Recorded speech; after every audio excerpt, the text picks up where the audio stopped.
In 1848, a book called The Diary of Henry Machen was published in London, and it purported to be a chronicle of events in England between July of 1550 and August of 1563. This wasn't unusual. During the mid-19th century, several journals from this period were published, but the other ones were by people who were already known to historians like John Dee or Simon Forman. Henry Machen was a puzzle. Historians only knew of him from this 19th century work.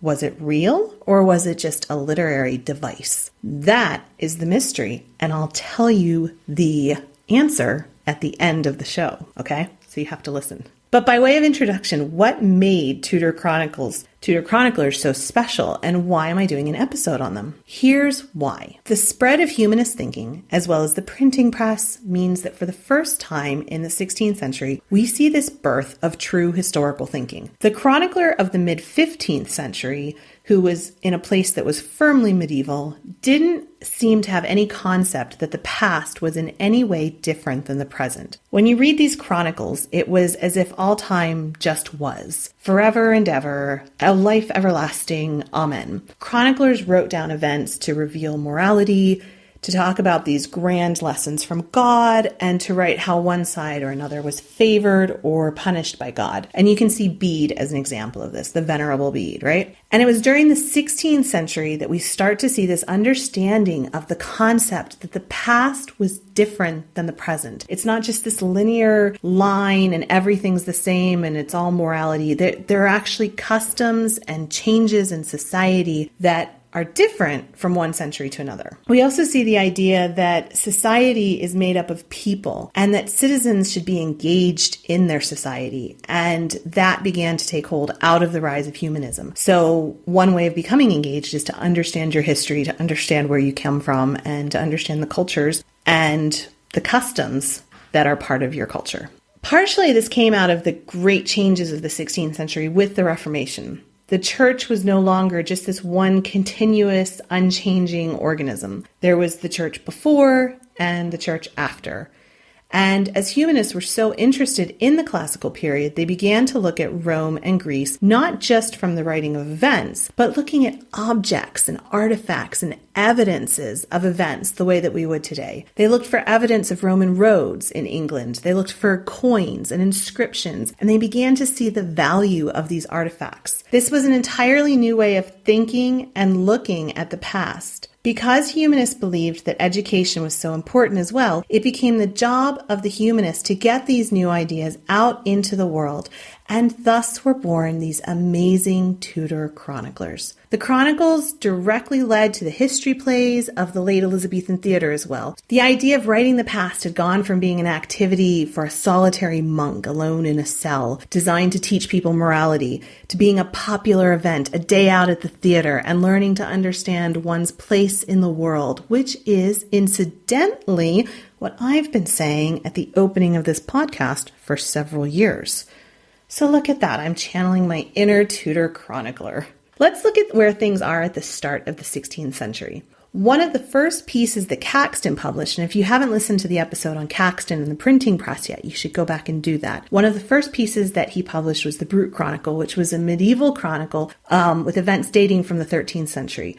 Now, chronicles like this were meant to be read by wealthy, educated merchants and landed nobility. They wanted to read a general history. Records like the Brut Chronicle are simply contemporary records with no analysis. Within just a few decades, we start to see people writing commentary on events that link current situations to the past. And by the end of the 16th century, leading antiquarians and chroniclers formed the Society of Antiquaries, which is still in existence today. There are way too many chroniclers to talk about in a single episode, and so I urge you to check out this episode's show notes for full links to all of the sources. Many of these chronicles are freely available to read online thanks to the magic of the interwebs, and I have links up so that you can check them out.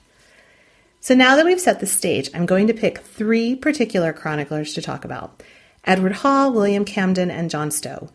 Those of you who read a lot from this period are going to chastise me for leaving out Holinshead, Polydore Virgil, and some other famous ones. And again, please check the show notes because I do have links to them up. So Edward Hall, he's the first one I'm going to talk about. He was a lawyer and a member of Parliament.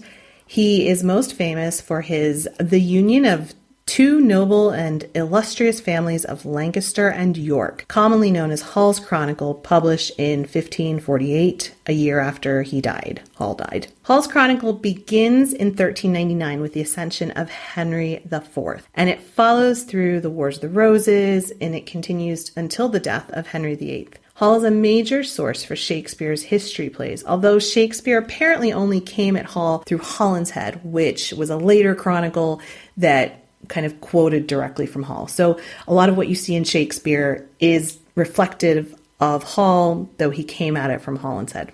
So there you go. Hall writes about Richard III in the way a proper Tudor would. He wrote in this propagandist way, calling him a usurper, and he legitimized Henry VII's overthrow of him. He does talk about the sadness and the foreboding that Richard felt before Bosworth, and this is dramatized in Shakespeare's play, The Night Before the Battle, when Richard loses his spirit and becomes really contemplative and kind of downtrodden. Hall sees the monarchy as this ongoing line directed by God, culminating in the Tudor dynasty. So here's a passage I'm going to read to you that he wrote on the monarchy, and it's a bit long, but I think it's interesting to see what his perspective is. So he starts, "This prince was almost the Arabical phoenix, and amongst his predecessors a very paragon, for that he amongst all governors chiefly did remember that a king ought to be a ruler with wit, gravity, circumspection, diligence, and constancy, and for that cause to have a rule to him committed not for an honor,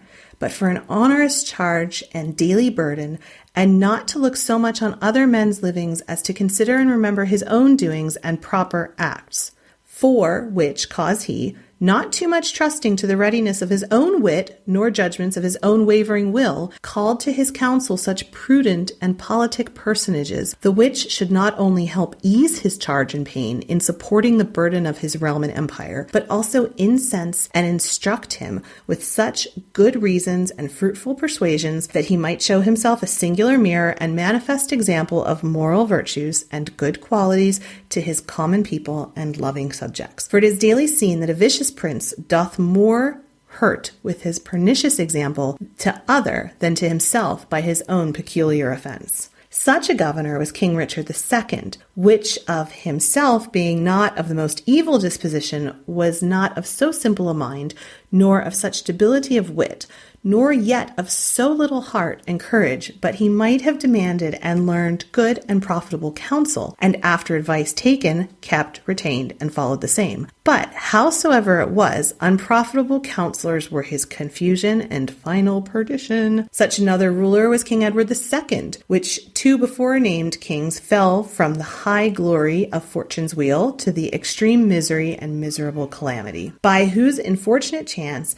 as I think, this King Henry, being admonished, expulsed from his old playfellows, his privy sycophants, and ungracious guard, as authors and procurers of all mischiefs and riots, and assigned to their places men of gravity, persons of activity, and counselors of great wit and policy. So there he's saying these are the qualities of a good prince. You should have wit. You should surround yourself with good people, good counselors. You should be a good example of moral virtues. And he said, now, otherwise, it will hurt your people much more than it will hurt you. And such a governor that was like that was, of course, Richard II. And he says, Richard II wasn't necessarily the most evil person, but he had really bad counselors, and that was something that hurt him. Another example of that, he says, was Edward II. Now, this King Henry, the one that we have, has gotten rid of his old people and has these new ones put in so that he's going to be a good example. And that, of course, was written after the break with Rome. So that's quite an example of this kind of looking at the lens through which they were writing their history after the Reformation, kind of praising what Henry VIII was doing and saying, look, he's come to this place of truth now because he got rid of his old bad counselors. So that's Hall's Chronicle, and that's an example of what Hall writes.